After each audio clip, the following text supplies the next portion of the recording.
আর বন্ধুরা, আমাদের 12 মাসা চ্যানেলে আপনাদের সকলকে স্বাগত। আজ সোমবার, উল্টো রথ। আজ একটা খুব ভালো দিন। আজ জগন্নাথ দেব তার মাসির বাড়ি ছেড়ে চলে যাচ্ছেন তার নিজের বাড়িতে। আজ আমরা চলেছি আজকে আমাদের পরের জেনারেশনের যে বড় মেয়ে তার বেনারসি কিনতে। তার সামনেই বিয়ে, অনেক আগেই আপনাদের বলেছিলাম। তো ওকে তো অন্য দিন পাওয়া যায় না, ওর সোমবার দিনই অফিস ছুটি থাকে। তাই সবাই মিলে আজকে ঠিক করে নিয়েছি ওকে নিয়ে বেনারসি কিনতে যাব।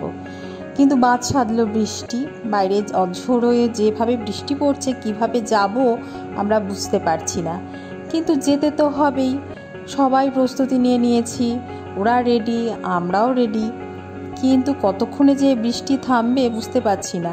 তাই বারবার করে ঘড়ি দেখছি, 1টা বেজে গেছে। এত দেরি হয়ে যাচ্ছে বেরোতে যে কখন পৌঁছাবো, কখন ফিরবো সেটাই বুঝতে পারছি না। বৃষ্টি না থামলে খুব বিপদে পড়ে যাব। কিন্তু দেখা যাক কখন বৃষ্টি থামে। বৃষ্টি নিশ্চয়ই থামবে। তাই আমরা কতটা ভিডিও করতে পারবো জানি না। আজ 1টা বছর হয়ে গেল আপনারা আমাদের সাথে আছেন। আপনারাও আমাদের পরিবারের একটা অংশ হয়ে গেছেন। আমাদের ভালো মন্দ, সুখ দুঃখ সকল কিছুর সাক্ষী থাকেন আপনারা। তাই আমাদের সামনে একটা ভালো অনুষ্ঠান, তার সাক্ষীও আপনাদেরকে করে রাখতে চাই। কারণ আপনারা তো আমাদের পরম বন্ধু। আপনারা আছেন বলে আমরা আজ তবু খানিকটা পথ এগোতে পেরেছি। আপনারা না থাকলে সেটা সম্ভব হতো না। তাই আসুন আমরা যাই, সবাই মিলে মামের এই শুভ দিনটাকে আনন্দমুখরিত করে তুলি। রাস্তায় ভিডিও করব ভেবেছি, যদি না পারি বৃষ্টির জন্য তাহলে মেট্রোতে গিয়ে কথা হবে। আসুন বন্ধুরা, সবাই আস্তে আস্তে এগোই। আজ আমরা বাড়ির সকলে মিলে চলেছি কেনাকাটা করতে। কি কিনতে? আমাদের বাড়ির বড় মেয়ে মাম, তার সামনেই বিয়ে। আগের ব্লগে বলেছিলাম যে সামনেই আমাদের বাড়িতে বিয়ে লাগতে চলেছে। তা সেই বিয়ের বেনারসি কিনতেই আমরা আজ সকলে একত্রিত হয়ে যাচ্ছি আদি মোহিনীমোহন কাঞ্জিলারে। আজ মামের একটা আলাদাই আনন্দ অনুভব করছি আমরা। এটা সকলের ক্ষেত্রেই প্রযোজ্য। আর বিয়ে মানেই হচ্ছে একটা আলাদা অনুভূতি। ওরও তাই, ও ব্যতিক্রমী নয়। সবাই মিলে খুব আনন্দ করতে করতে আমরা চলেছি।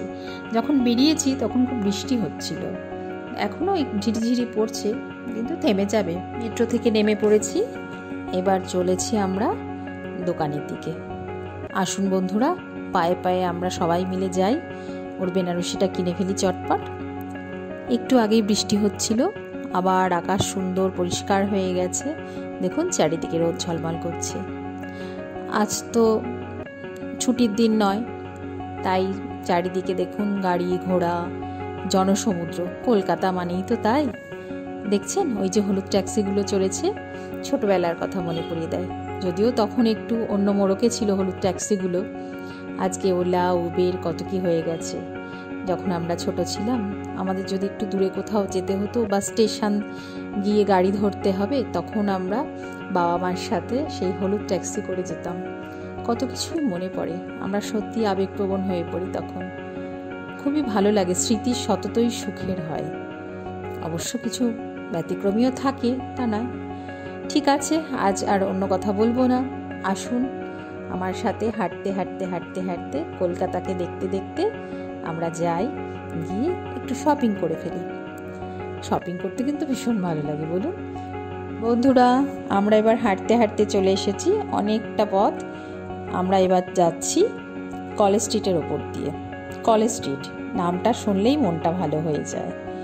প্রত্যেকটি ছাত্রছাত্রীর কাছে এই জায়গাটা খুব স্মৃতিবহুল। এখানে রয়েছে কফি হাউস, এখানে রয়েছে বইপাড়া, আরও কত স্কুল কলেজ, কত কি।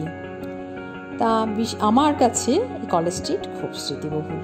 আমি যখন অন্য ক্লাসে উঠতাম, আমার বাবাকে দেখতাম বুক লিস্টটা নিয়ে আমার বা দাদার হাত ধরে কলেজ স্ট্রিটে চলে আসতেন। শুধু পাঠ্য বই নয়, এক্সট্রা বইও কিনে নিয়ে যেতেন আমাদের পড়ার জন্য। কিন্তু সেটা তখন ছিল আমাদের কাছে খুব পীড়াদায়ক।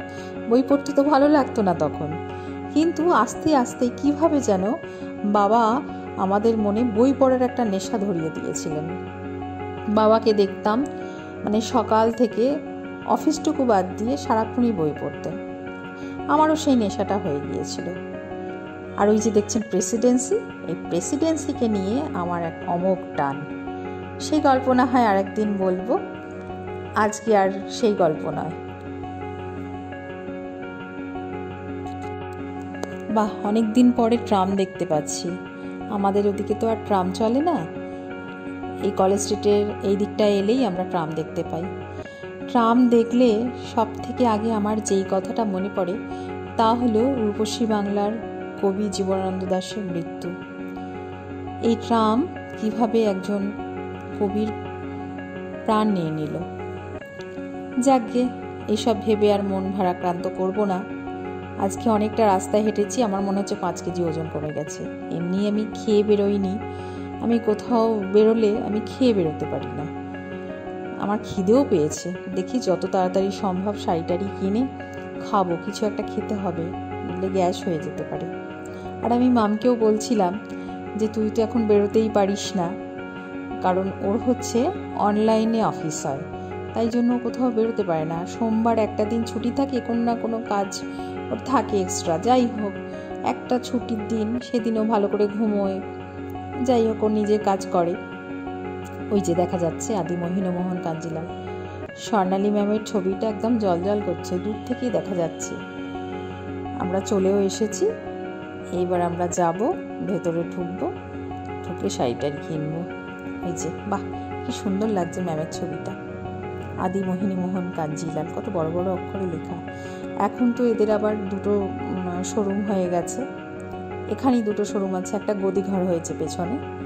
আগে আমরা প্রথমটায় যাব, এখানে পছন্দ হয়ে গেলে এখান থেকেই কিনে নেব, তাহলে আর আমাদের গদিঘরে যেতে হবে না। দেখি কি হয়।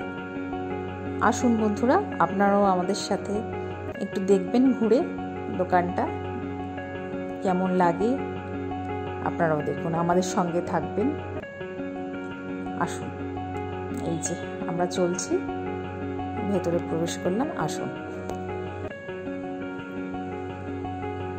অবশেষে অনেক ঘাটাঘাটির পর একটা বেনারসি পছন্দ হয়েছে। আমরা প্রথমে ওই শোরুমটায় গিয়েছিলাম, সেখানে আমাদের শাড়ি পছন্দ হয়নি। তারপর আমি বললাম চল গদিঘরে দেখি, ওরাও বলছিল ওখান থেকে যে গদিঘরে যান, ঠিক পছন্দ হবে। বিশেষ করে ম্যাম তো এখানে শুটিং করেন, এখানে ভালো ভালো শাড়িগুলো থাকে। আর এই যে ভাইটি, এর নাম হচ্ছে অভিজিৎ, ওর বাড়ি চন্দননগরে, ওর ওপর দায়িত্ব পড়েছে একে শাড়ি পরানোর। আমরা আবার ইয়ার্কি করছিলাম যে ও এত সুন্দর শাড়ি পরায় এত তাড়াতাড়ি, আমাদের আর কোনো লোক রাখার দরকার নেই, আমরা সেদিন একেই নিয়ে যাব, এই অভিজিৎ গিয়েই তোকে শাড়ি পরাবে। এ তো পুরো সিরিয়াসলি নিয়ে নিয়েছে ব্যাপারটা। ও বলছে না গো, আমাকে তো ছুটি দেবে না, আমি কি করে ওকে শাড়ি পরাবো গিয়ে। আমরাও খুব হাসছিলাম ওর কথা শুনে, যে কত সাদা সিধে। খুব ভালো লাগছিল ওদের সাথে কথা বলতে। আর এক দাদাও যে বসেছিলেন, সুশান্ত সাহা, ওই দাদার বাড়ি গড়িয়ায়, ওই দাদাও খুব ভালো এরা, ভালো মানুষের সাথে কথা বলতেও ভীষণ ভালো লাগে। যাই হোক, আমাদেরও খুব ভালো লেগেছে। দেখুন কি সুন্দর বেনারসির কাজটা, ছোট্ট ছোট্ট মিনাকারি বুটি, পাটটাও বেশ অন্যরকম, আর আঁচলটা তো দারুণ সুন্দর হয়েছে। মামও খুব খুশি, ওরা ভালো থাক, সুখে থাক, শান্তিতে থাক, ওদের দাম্পত্য জীবন খুব ভালো হোক, এই কামনা করি। বন্ধুরা, আপনারাও একটু আশীর্বাদ করবেন হবু বর আর কনেকে।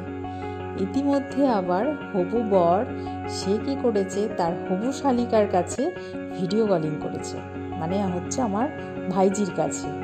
আমার ভাইজি বসে বসে আবার তাকে দেখাচ্ছে যে দিদিভাইকে কেমন লাগছে শাড়ি পরে, সেই সব নিয়েই ওরা হাসাহাসি করছে।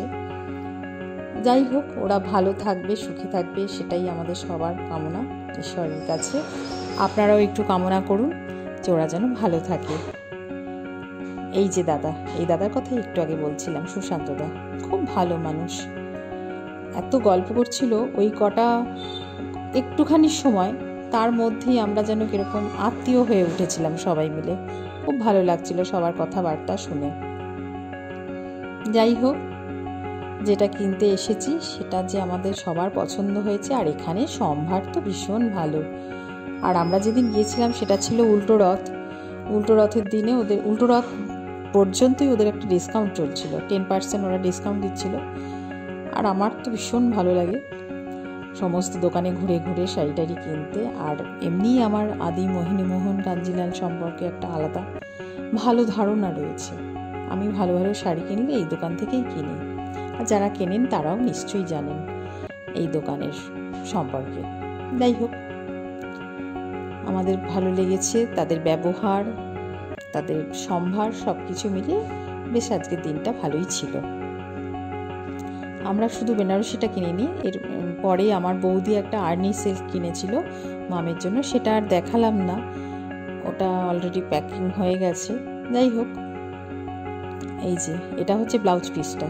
ব্লাউজ পিসটাও খুব ভালো দেখতে, ছোট ছোট বুটি রয়েছে আর পাড়ের কাছে কাজ রয়েছে, হাতার কাজটাই করবে ওটা।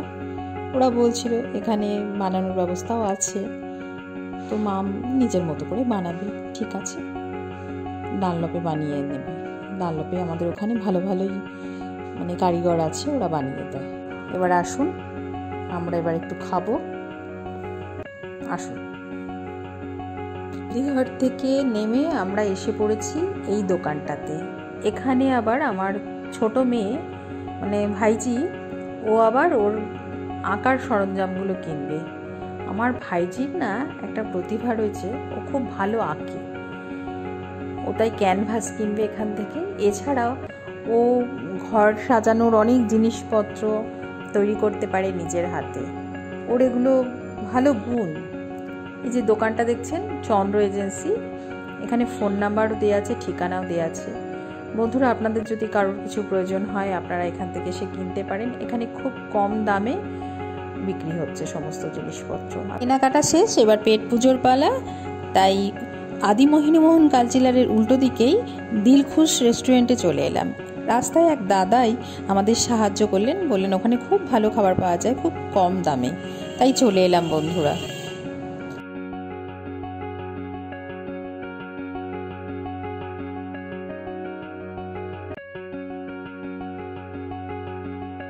চোখের সামনে বিরিয়ানি, আর কি স্থির থাকা যায় বলুন। এবার আর কথা বলবো না, এবার মুখে চালান করে দেওয়ার পালা। আর আমার ভাইজি এবার বিরিয়ানি খেতে পছন্দ করে না, তাই ওকে একটু দেওয়া হয়েছে চিকেন নুডলস।